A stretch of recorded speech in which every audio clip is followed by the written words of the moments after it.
সাল থেকে 2024 সাল পর্যন্ত বাংলাদেশে যেটা চলতেছে সেটা হচ্ছে রাজনীতির ভিতর রাজনীতি। আপনি দেখেন গতকালকে মেজর ডালিম স্যারের লাইভটা এবং সাংবাদিক ইলিয়াস হোসেনের লাইভটা কনভারসেশনটা দেখেন, যেখানে মেজর ডালিম একজন ইতিহাস, একজন রাজসাক্ষী, একজন চাক্ষুষ সাক্ষী। উনি সাক্ষ্য দিচ্ছে যে স্বাধীনতা যুদ্ধে আমাদের 3 লক্ষ লোক শহীদ হয়েছে, কিন্তু এখানে বঙ্গবন্ধু শেখ মুজিবুর রহমান উনি কি উল্লেখ করলো? উনি উল্লেখ করলো যে 30 লক্ষ লোক শহীদ হয়েছে। তো এটাই হচ্ছে রাজনীতির ভিতর রাজনীতি। উনি জানতো, উনি রিয়েলিটিটা জানতো, বাট ওনার কাছে ওইটা ম্যাটার করে না যে আমার আগামী প্রজন্ম রিয়েলিটিটা জানুক, আমার আগামী প্রজন্ম সত্যটা জানুক, সত্যটা জেনে বেড়ে উঠুক, এটা ওনার কাছে ম্যাটার করে নাই। তখন ওই প্রেক্ষাপটে ওনার কাছে শুধুমাত্র ম্যাটার করেছিল যেভাবে প্রেক্ষাপটটা দাঁড় করিয়ে নিজের ক্ষমতাটাকে, আসনটাকে শক্ত করা যায়। এটাকেই বলে রাজনীতির ভিতর রাজনীতি। যার কারণে 3 লক্ষকে 30 লক্ষ বানিয়ে উনি ওনার ক্ষমতার আসনটাকে জাস্ট একটু শক্ত করে নিল। এই যে মেজর ডালিমকে দেখার ইচ্ছে কি ছিল কিনা, আপনার ছিল কিনা? আমরা দেখছি যে সবাই ওনাকে দেখতে চায়। বেসিক্যালি যদি আপনি জিজ্ঞাসা করেন যে কালকের কনভারসেশনটা দেখার পরে আমার ব্যক্তিগত ফিলিং কি, আমার ব্যক্তিগত ফিলিং হচ্ছে আমি যে পড়ালেখা করতেছি, আমি মনে করি এখন পর্যন্ত এই শিক্ষা কারিকুলামে যতগুলো ইতিহাস বই আছে এই বইগুলোকে কাগজের মতো ছুঁড়ে ফেলা উচিত।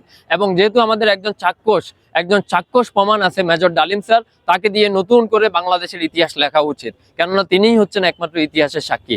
আর আমি মনে করি মেজর ডালিমই হচ্ছে এই মুহূর্তে ইতিহাস, আর ইতিহাসই হচ্ছে মেজর ডালিম। যদি if you want to learning something from history, should be you have to watch the conversation of the Ilyas Hossain and Major Dalim.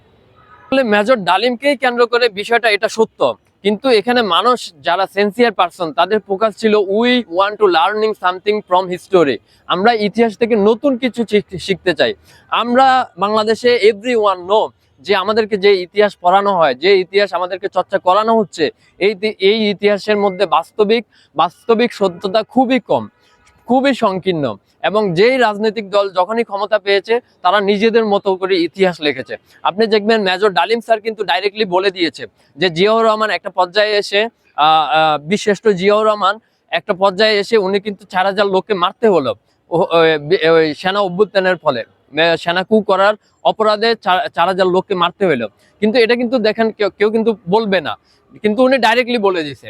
তখন অনেকে হচ্ছে বলছে যে হ্যাঁ, একজন মারল হচ্ছে 40,000, একজন মারল হচ্ছে 4000। মানে মানে এই যে সত্যটা বলার অভ্যস্ত। আমি আসলে তাদের স্বাধীনতা যুদ্ধে তাদের যে অবদান, জিয়াউর রহমান এবং হচ্ছে বঙ্গবন্ধু শেখ মুজিবুর রহমান, উনিও স্বীকার করে, মেজর ডালিম স্যার নিজেও স্বীকার করে যে স্বাধীনতা যুদ্ধে তাদের অবদান আছে। কিন্তু আপনার স্বাধীনতার ফিনিশে যেটা হয়েছিল তখন থেকেই হচ্ছে কন্ট্রোভার্সি শুরু হয়ে গেছে।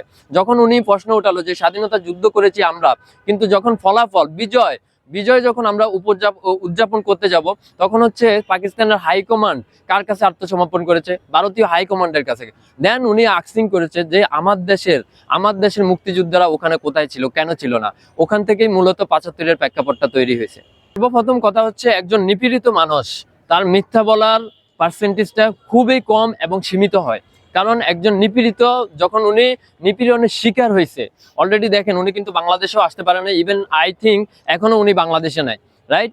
তো এইরকম নিপীড়নের কঠিন অত্যাচারের শিকার হওয়া একজন মানুষ টিভির সামনে এসে জাতির সামনে মিথ্যা বলবে, তাও ইতিহাস নিয়ে, তাও ওনার মতো একজন মেজর, সো এটা আনবিলিভেবল, এটা সম্ভবই না।